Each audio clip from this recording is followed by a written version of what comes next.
रामपुर गांव के रहने वाले सुदीप की बारात दुल्हन लेकर वापस लौट रही थी। सुदीप अपनी पत्नी के साथ कार में था और बाकी के लोग बस में। सुदीप की कार बस के साथ साथ ठीक उसके पीछे चल रही थी। रात बहुत हो चुकी थी और सुदीप की पत्नी रीमा को जोरों से नींद आ रही थी। ड्राइवर कार चला रहा था। तभी रीमा ने सुदीप से पीने के लिए कहा। मुझे बहुत जोर से प्यास लगी है, पानी चाहिए। अरे रीमा, पानी तो खत्म हो गया है, अब क्या करें? गांव पहुंचने में भी अभी काफी देर लगने वाली है। आप लोग परेशान मत होइए, यहाँ आगे एक जगह पानी मिल जाएगा। कुछ दूर जाकर ड्राइवर ने कार को रोक दिया। सड़क के किनारे एक हैंडपंप बना हुआ था। सुदीप कार से पानी लेने के लिए उतरने लगा। रीमा ने भी कहा कि वो भी कार में बैठे बैठे थक गई है और 2 मिनट के लिए बाहर उतरना चाहती थी। आप दोनों की अभी अभी शादी हुई है, हाथों में मेहंदी लगी हुई है, ऐसे में आधी रात को सुनसान जगह रुकना सही नहीं है। पानी मैं लेकर आता हूँ। लेकिन मुझे बाहर जाना था। शायद ड्राइवर भैया सही कह रहे हैं। रीमा, हमें बाहर नहीं जाना चाहिए। ड्राइवर बाहर उतर गया और रीमा कार की खिड़की से बाहर देखने लगी। कुछ देर में ड्राइवर पानी लेकर वापस आ गया। उसने पानी की बोतल रीमा को दे दी। रीमा ने जल्दी से पानी पी लिया।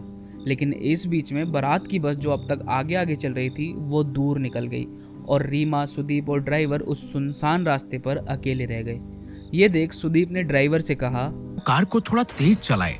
ड्राइवर ने बात मानी और कार तेज चला दी। लेकिन काफी देर बाद भी कार बस तक नहीं पहुंच पाई। भैया 1 घंटा हो गया है, अभी तक कहीं बस नजर नहीं आ रही। इतनी दूर तो नहीं निकली थी, आखिर हो क्या रहा है? तभी रीमा की नज़र सड़क के किनारे एक हैंडपंप पर पड़ी।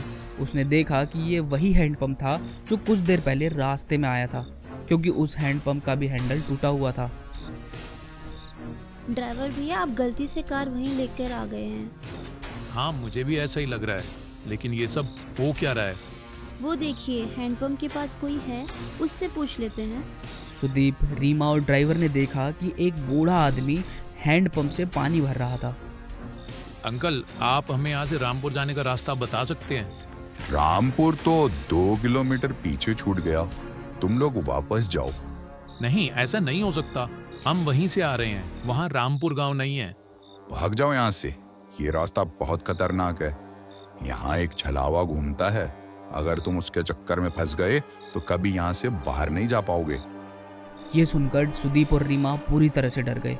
सुदीप वहाँ से कार लेकर निकल पड़ा, लेकिन काफ़ी देर तक वो लोग उसी रास्ते पर घूमते रहे। अब उन्हें समझ आ गया था कि वो किसी छलावे में फंस चुके हैं। तभी रीमा ने धीरे से सुदीप के कान में कहा, किसी भी बहाने से हमें इस ड्राइवर को कार से उतारना होगा और कार तुम्हें चलानी होगी, क्योंकि ड्राइवर ही कार से बाहर उतरा था और उसी वक्त छलावा ने इसे पकड़ लिया होगा। अगर हमने इसे यहीं छोड़ दिया तो हम बच सकते हैं। सुदीप ने रीमा की बात मान ली और ड्राइवर से कार रोकने को कहा। उसके बाद सुदीप खुद भी कार से उतर गया और ड्राइवर को भी बाहर बुलाया। ड्राइवर बाहर आया तो सुदीप ने उसे धक्का दे दिया और खुद गाड़ी में बैठ गया। सुदीप और रीमा वहां से भाग निकले। कुछ दूर जाने पर उन्हें अपनी बारात वाली बस नजर आई।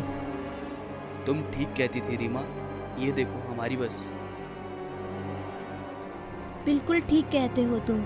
अब हमें ये कार छोड़कर सब लोगों के साथ बस में बैठ जाना चाहिए। सुदीप ने कार को बस के आगे रोक दिया और वे दोनों अपने घर वालों के साथ बस में बैठ जाते हैं। बस आगे बढ़ने लगती है। थोड़ी देर बाद सुदीप की नज़र बाहर एक हैंडपंप पर पड़ी। ये वही हैंडपंप था जिसके पास से वो पहले 2 बार गुजर चुके थे। अब सुदीप को समझ नहीं आ रहा था कि ड्राइवर तो वहीं रह गया, फिर आखिर ये छलावा उन्हें अब भी क्यों हो रहा है। सुदीप ने अपने रिश्तेदारों को सारी बात बताई। हम सब लोग एक छलावे में फंस चुके हैं, इससे बाहर कैसे आना है कोई नहीं जानता। लेकिन बेटा, ये छलावा होता क्या है? पापा, जब कोई इंसान एक्सीडेंट में मर जाता है तो उसकी आत्मा ऐसे सुनसान रास्तों पर भटकती रहती है और लोगों के सामने ऐसा भ्रम पैदा करती है कि वो आगे बढ़ रहे हैं, लेकिन वो उसी जगह पर घूमते रहते हैं। हम कभी अपने गांव रामपुर नहीं पहुंच पाएंगे। सुदीप की बात सुनकर सब लोग डर गए। तभी रीमा उठकर खड़ी हो गई। उसने बस की खिड़की से देखा, अब वो ड्राइवर नजर आ रहा था। रीमा ने सबको बता दिया। सबको लगा जितना ड्राइवर से बचने की कोशिश करेंगे उतना ही फंसते चले जाएंगे, इसीलिए उन्होंने बस रोकी और ड्राइवर को बस में बुलाया। इस छलावे से हम कभी बाहर नहीं निकल पाएंगे अगर हमने इसे अपने से दूर नहीं किया। तुम ही वो छलावा हो, इसीलिए अब तुम्हें मरना होगा। हम अपनी जान बचाने के लिए तुम्हें ख़त्म कर देंगे। ऐसा कहते ही सुदीप और उसके पापा मिलकर ड्राइवर को मार देते हैं। कुछ ही देर बाद वो अपने गांव रामपुर पहुंच जाते हैं, लेकिन जैसे ही रीमा सिंदूर वाले पैर लेकर आगे बढ़ी, उसके पैरों के निशान नहीं बनते। ये देख सब हैरान हो जाते हैं। बहू के पैरों के निशान क्यों नहीं बन रहे? इसका मतलब हमारी बहू के ऊपर कोई बुरी आत्मा का साया है। ये हमारी बहू नहीं, बल्कि वो बुरी आत्मा है जिसकी वजह से हम फंस चुके हैं। नहीं नहीं, ऐसा नहीं है। मैं रीमा हूँ, मेरे साथ कुछ मत कीजिए प्लीज़। अगर हमने तुझे छोड़ दिया तो सब मर जाएंगे। नहीं, ऐसा मत कीजिए। मैं छलावा नहीं हूँ, मेरा भरोसा करो। ये आपका बेटा छलावा है। ये आपको जैसा दिखा रहा है ना, सब कुछ वैसा ही नज़र आ रहा है। लेकिन कोई भी रीमा की बात पर यकीन नहीं करता। वो लोग उसे मारते नहीं, लेकिन एक कमरे में कैद कर देते हैं। सुदीप के चाचा का बेटा राहुल ये सब चुपचाप देख रहा था। उसे लगा कि रीमा के ऊपर घर के सब लोग अत्याचार कर रहे हैं, इसीलिए वो रात के वक्त उस कमरे में पहुंचता है जहां रीमा को कैद किया गया था। तुम चिंता मत करो रीमा, मैं तुम्हें यहाँ से बाहर ले जाऊंगा। हाँ प्लीज़ मेरी मदद करो राहुल। राहुल रीमा का हाथ पकड़कर उसे ले जाने लगता है। तभी वहाँ पर परिवार के बाकी लोग आ जाते हैं। वो राहुल को वहाँ देखकर नाराज़ हो जाते हैं। ये तुम क्या कर रहे हो? मेरी पत्नी को कहाँ लेकर जा रहे हो? मेरी पत्नी का हाथ कैसे पकड़ा तुमने? आप लोग रीमा के साथ गलत कर रहे हैं। मैं उसे यहाँ से बाहर निकाल रहा था।